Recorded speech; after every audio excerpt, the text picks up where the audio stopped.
Hello students, welcome to your school YouTube channel. My name is Sandeep. आज हम motion chapter का जो remaining part है उसको कवर करेंगे। तो हमने पढ़ा था कि मोशन यानी गति क्या है। कोई भी ऑब्जेक्ट जो है उसकी जो पोजीशन है,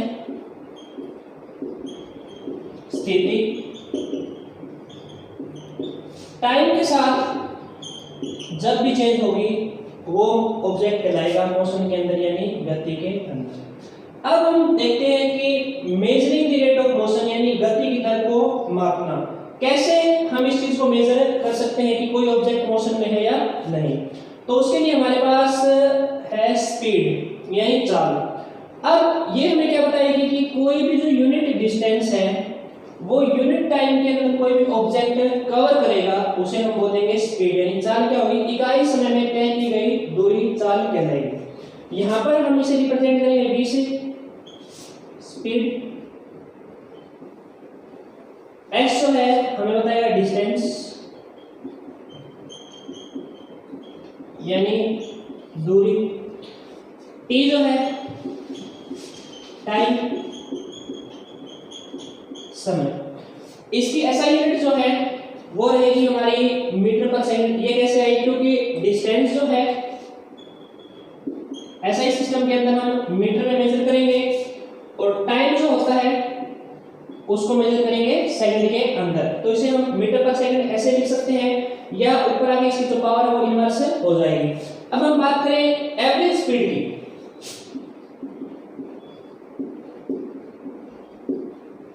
यानी औसत चाल।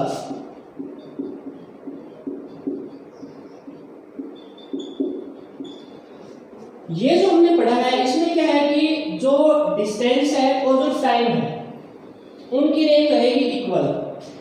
एवरेज में क्या होगा कि अलग अलग टाइम, डिफरेंट टाइम इंटरवल और डिफरेंट जो है वो डिस्टेंस, यानी अलग अलग समय पर अलग अलग दूरी। अब उनको जब हम ऐड करेंगे यानी total distance by total time, वो हमारी क्या रहेगी, एवरेज स्पीड यानी औसत चाल। कुल दूरी बटे में कुल समय। तो हमने देख लिया है कि स्पीड को जो हम मेजर करते हैं वो डिस्टेंस मीटर के अंदर है और टाइम जो वो सेकंड के अंदर है।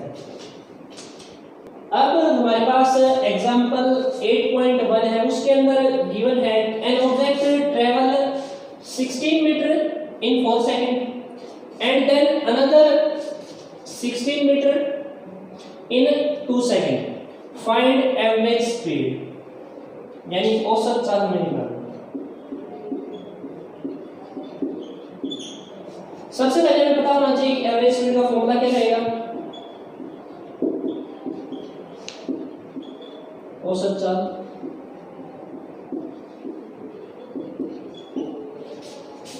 टोटल डिस्टेंस बाय में टोटल टाइम। तो इसके अंदर देखिए टोटल डिस्टेंस हमारे पास कितनी है, एक तो 16 मीटर यहाँ पर है और दूसरा 16 यहाँ पर है। तो टोटल डिस्टेंस क्या हो जाएगी, 16 मीटर प्लस में 16 मीटर 32 मीटर। दूसरा टोटल टाइम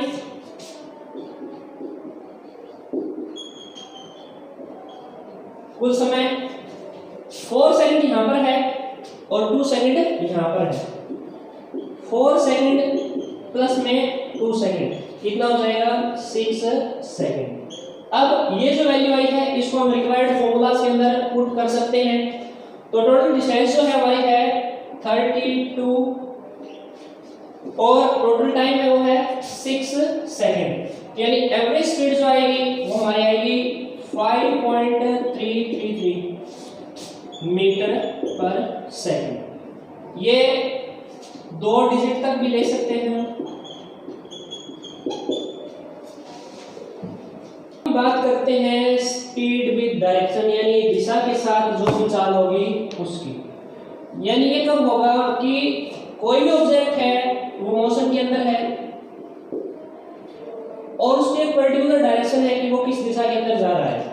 अब उसकी स्पीड में यानी चाल के अंदर वेरिएबल अमाउंट के अंदर यानी बदलाव के साथ जब भी चेंज आएगा हम उसे बोलेंगे वेलोसिटी यानी वेग। ये बिल्कुल स्पीड की तरह है हमारे पास। इसको इससे रिप्रेजेंट करेंगे। वेलोसिटी जो है एस हमारी हो जाएगी डिस्टेंस, दूरी, और बटे में टी जो है वो है टाइम यानी समय। अब इसके अंदर एवरेज वेलोसिटी की जब भी बात करेंगे हम औसत वेग की, तो वो क्या होगा किसी भी ऑब्जेक्ट की जो इनिशियल पोजीशन है और जो फाइनल है,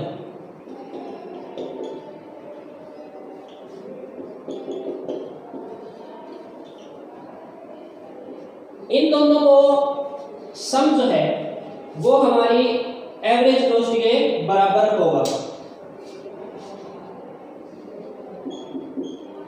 अर्थमेटिक जब भी निकालेंगे तो इसको 2 से डिवाइड करेंगे क्योंकि 2 पोजीशन है हमारे पास इसके लिए।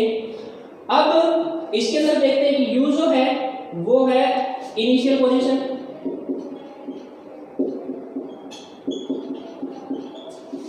शुरुआती बिंदु,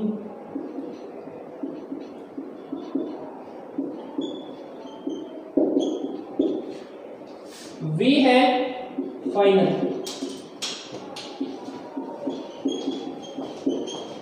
अंतिम बिंदु। इसका जो एवरेज आएगा वो इसके बराबर होगा। दूसरा इसकी जो यूनिट है SI यूनिट वो रहेगी मीटर पर सेकंड, या इसको हम ऐसे भी लिख सकते हैं। अब हमें एग्जाम्पल 8.2 गिवन है। The odometer of A car reads 2000 kilometre at the start of a trip and 2400 kilometer at the end of a trip. The trip took 8 hours. Calculate average speed in kilometer per hour and metre per second. क्या बोला कि odometer जो होता है, odometer ऐसा device है जो distance को मेजर करता है यानी दूरी को। तो जब ये ट्रिप शुरू हुई तब जो रीडिंग थी वो थी 2000 किलोमीटर, और जब ये ट्रिप एंड हुई तब जो रीडिंग है वो है 2400 किलोमीटर।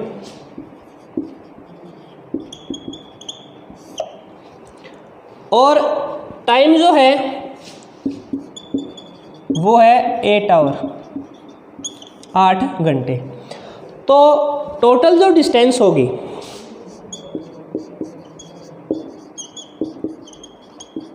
कुल दूरी वो कैसे फाइंड करेंगे कि फाइनल में से जो इनिशियल है उसको माइनस कर देंगे,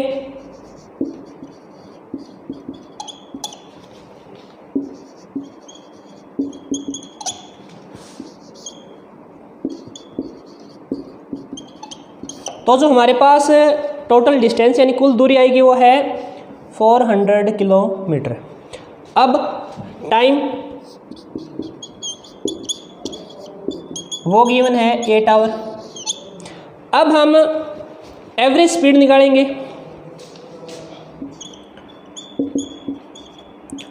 औसत चाल जो है, सबसे पहले इसने पूछा है कि किलोमीटर पर आवर के अंदर, तो हम देखते हैं कि डिस्टेंस जो है वो किलोमीटर के अंदर गिवन है और टाइम जो है वो आवर के अंदर गिवन है। तो total distance by total time, तो कुल दूरी हमारे पास कितनी है 400 किलोमीटर। 400 किलोमीटर, और टाइम है 8 आवर। इसको जब इससे काटेंगे तो हमारे पास आएगा 50 किलोमीटर पर आवर। ये हमारे पास आ चुकी है एवरेज स्पीड, औसत चाल किलोमीटर पर आवर के अंदर।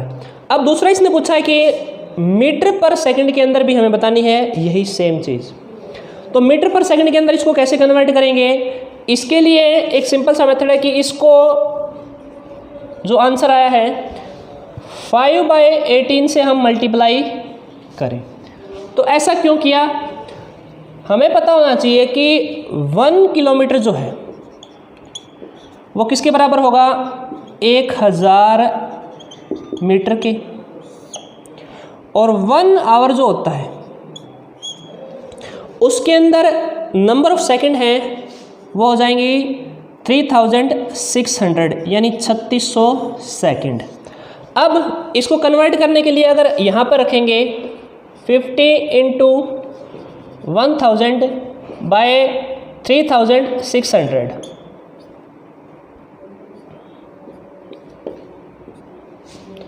तो हमारे पास रिजल्ट क्या आएगा 5/18, इसलिए हम इससे मल्टीप्लाई करेंगे।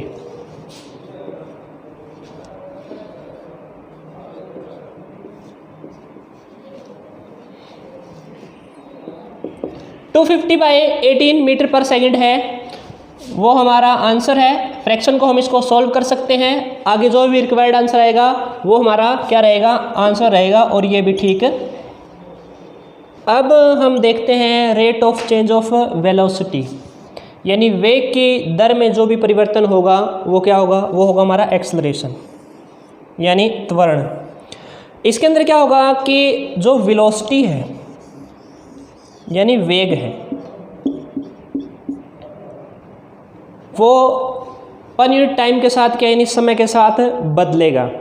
अब हम देखें कि किसी भी ऑब्जेक्ट की v जो है वो मान ले फाइनल वेलोसिटी है, अंतिम वेग, और u जो है वो है इनिशियल वेलोसिटी, शुरुआती वेग।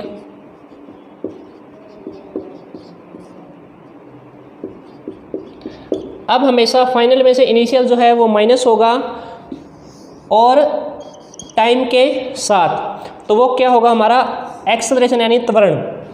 इसकी यूनिट है वो रहेगी मीटर पर सेकंड स्क्वायर। अब बात करें यूनिफॉर्म एक्सेलरेशन की,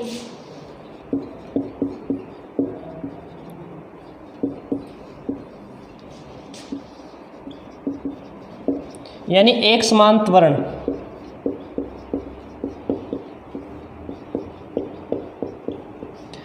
अब किसी भी ऑब्जेक्ट की जो वेलोसिटी है, वेग जो है, अगर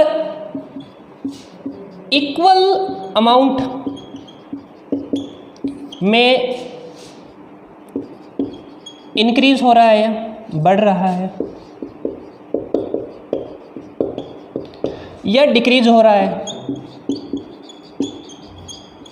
कम, तो हम बोलेंगे उसे यूनिफॉर्म एक्सेलरेशन, यानी इक्वल अमाउंट में वेलोसिटी का चेंज आएगा, या तो इंक्रीज हो या डिक्रीज हो। अब नॉन यूनिफॉर्म जो है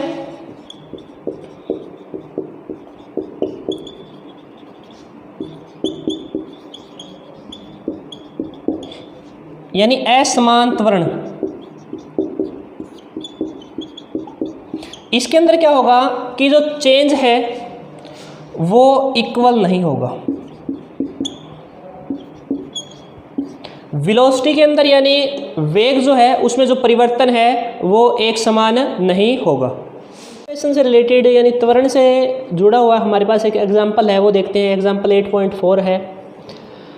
इसमें दिया गया है कि स्टार्टिंग फ्रॉम ए पॉइंट, किसी एक बिंदु से चलकर Rahul paddle his bicycle, Rahul ने अपनी साइकिल चलाई, to attain a velocity of 6 metre per second in 30 second, यानी 6 मीटर पर सेकेंड की जो वेलोसिटी प्राप्त करने के लिए यानी वेग प्राप्त करने के लिए उसे 30 सेकंड का समय लगा, ये हमारा टाइम है।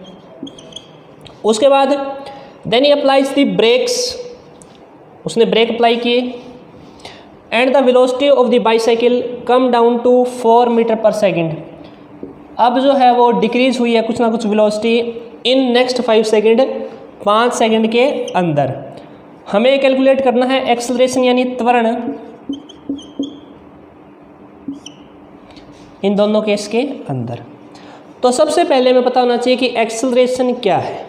Change in velocity with respect to time, यानी a इज इक्वल टू क्या होगा, v minus u by t. तो फाइनल वेलोसिटी जो है वो हमारी है 6 मीटर पर सेकेंड। अब यहाँ पर देखते हैं कि स्टार्टिंग फ्रॉम ए पॉइंट, इसने किसी पॉइंट से स्टार्ट किया है, यानी पहले ये था रेस्ट के अंदर, विराम अवस्था के अंदर, तो u हमारा रहेगा यहाँ पर 0 मीटर पर सेकेंड, और टाइम गिवन है हमारे पास 30 सेकेंड, 30 सेकेंड। तो इस फॉर्मूला के अंदर हम वैल्यू पुट करते हैं, v final 6 minus 0 by 30 metre per second square. तो यहाँ पे क्या आएगा हमारे पास 6 बाय 30 यानी 1/5 मीटर पर सेकेंड स्क्वेयर।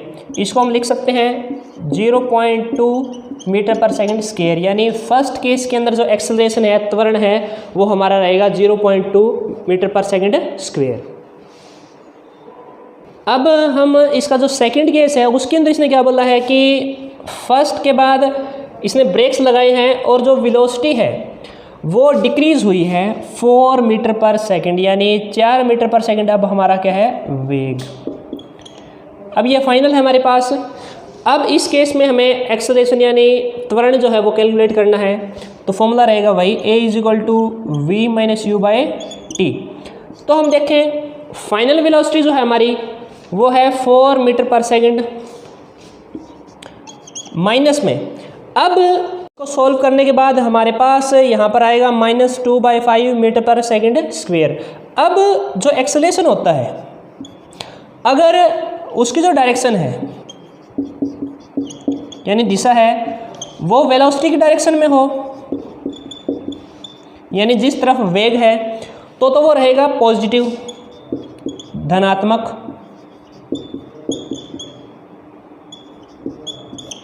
दूसरा, अगर उसकी जो डायरेक्शन है वो अपोजिट हो जाए वेलोसिटी के, तो वो हो जाएगा नेगेटिव, यानी ऋणात्मक। तो इस केस में हमारे पास -2/5 मीटर पर सेकंड स्क्वायर जो है वो एक नेगेटिव एक्सेलरेशन हमें मिला है। तो आज के लिए इस वीडियो में इतना ही। वीडियो के नेक्स्ट लेक्चर में हम नेक्स्ट जो पार्ट है उसको कवर करेंगे। किसी भी क्वेश्चन के अंदर या किसी भी कंसेप्ट के अंदर आपको कोई डाउट है तो आप कमेंट बॉक्स में डाल सकते हैं। वीडियो को ज़्यादा से ज़्यादा लाइक, शेयर और सब्सक्राइब करें। धन्यवाद। जय हिंद।